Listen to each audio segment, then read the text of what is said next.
technology, Russian nuclear warhead technology, etc. And so Howard Hughes was unleashed to covertly develop technology to go out and grab these things from the seafloor and bring them back. Pretty amazing stuff. There's so much stuff that we don't know, but the fact that all these technologies are available, that all of these realms are happening while we're here on the ground level.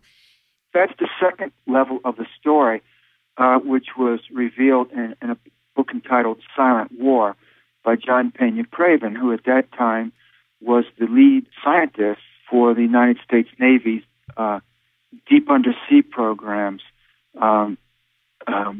undersea warfare project. And so he reveals this in his book, and I must say that I believe the Glomar vessels also had a third capability, which was to carry out construction of deep sea undersea bases down in the seafloor. Have to understand that one of these vessels has now been reconfigured and is at work in the Gulf of Mexico drilling deep exploratory holes for the offshore oil industry. So they have that kind of capability, and they have had for decades. My strong supposition is that in the past, and maybe even today, they're still used for that purpose, which from the start may have been to aid in underground construction, undersea construction of manned bases. Understand that it was only several years before that the U.S. Navy published its famous rock site document, which I also cite in my books, which detailed an R&D program for constructing manned bases down in the bedrock, deep beneath the seafloor, in mid-ocean. And this was taking place in the mid-1960s. That's when the Navy had a very serious research and design effort for this. And I've talked to a few of the men who were involved in this. There's no question the program went on. There's documentation for it on the open record. And it's interesting that the Stanford Research Institute in California, which at that time was associated with Stanford University, also published its own document about the feasibility of manned in-bottom bases. It came at the same time period in the 1960s, revealed that it was then technologically feasible to make manned bases down in the bedrock beneath the seafloor and to put them well out to sea. So there was more than one agency, more than one think tank working on this technology already back in the 1960s. And now we do have stories of people talking about these bases.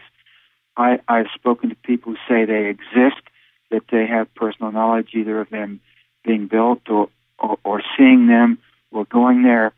I don't have any question it's been done. The only question I have is how many of them are there and who is in them.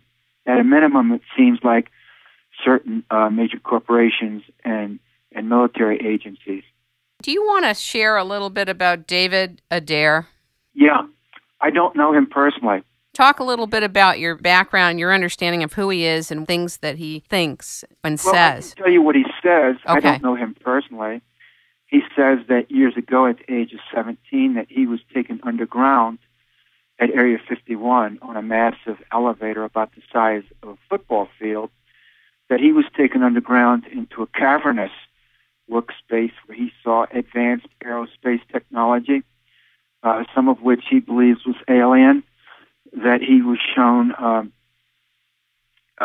some kind of alien propulsion motor or system that seemed to be far beyond the technological capability of the United States in the last part of the 20th century, and that it seemed to him that this engine was self-aware and it interacted with his consciousness while he was looking at it.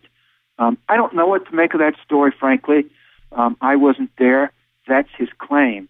However, certain aspects of it do dovetail with what other people have said. There are other people who have spoken to very large underground facilities at Area 51, and other people have certainly spoken about recovered extraterrestrial or off-planet technology that the United States has in its possession. So while I wasn't there, and I can't say for 100 certain that what he says is true, enough elements of his story dovetail with other pieces of information that I have gotten that I'm willing to say that there may be something to his story. What does he do now?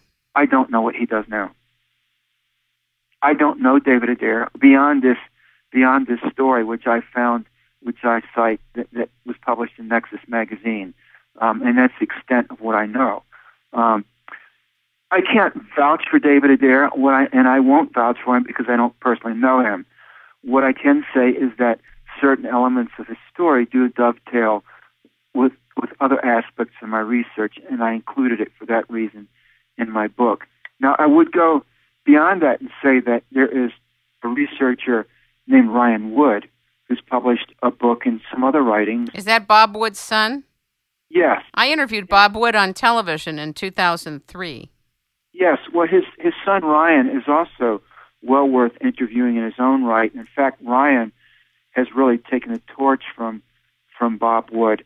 And what Ryan has demonstrated in his most recent book is that there are, and I also cite this book in Hidden in Plain Sight. What Ryan Wood has done is demonstrate that there are literally scores of UFO crash retrievals that have been carried out over the last, say, 70 years or so. And many of them have been carried out by the United States military. Most serious researchers that I know accept it as a given that the United States military has recovered this type of hardware, these types of craft, and that they are simply lying about it. His book is entitled Magic Eyes Only. It's well worth reading. I've read it myself. And in fact, I surmise that this would be another function, probably, of Howard Hughes's Glomar ships. A ship that could retrieve a Russian submarine, or at least part of it, from thousands of feet underwater from the seafloor, would also be able to retrieve, say if the United States Navy shot down a UFO at sea and they knew it crash-landed at XYZ coordinates, then they could also send a ship like the Glomar Challenger or Glomar Explorer out to retrieve the wreckage from thousands of feet underwater. I strongly suspect that has gone on. In fact, I cite two cases in my book of UFOs crashing offshore and some alleged United States Navy involvement in retrieving the technology. I strongly surmise that this has happened more than once. Over the many years that you've been researching these subjects and publishing, have you ever had some strange experiences or concerning experiences where you felt that your well-being was in question? Not really. And I understand the fear a lot of people have. In my case, I do have a residual level of fear. I mean, I'm like anyone else. I can't say nothing phases me. That wouldn't be true. At the same time, I feel the information is very important. And so, in spite of whatever small fears I may have as I go along, I do it anyway. And I once had a dream in which I was told by someone or something in the dream that what makes me different from other people is that I act in spite of my fear. It's not that I don't have fear. I do. But I do it anyway. Have you ever had your life threatened? Yes, but not directly because of this research. Well, I'll take that back. I did, in fact, have my life threatened because of this research. One of my sources one time told me, in no uncertain words, that I better stay on my toes and mind my P's and Q's because I could be whacked pretty easily if I got out of line. But what does that mean? You're already published. Whatever you're saying is already done. It's out there in the public domain. So what does that mean? I wasn't as well known then.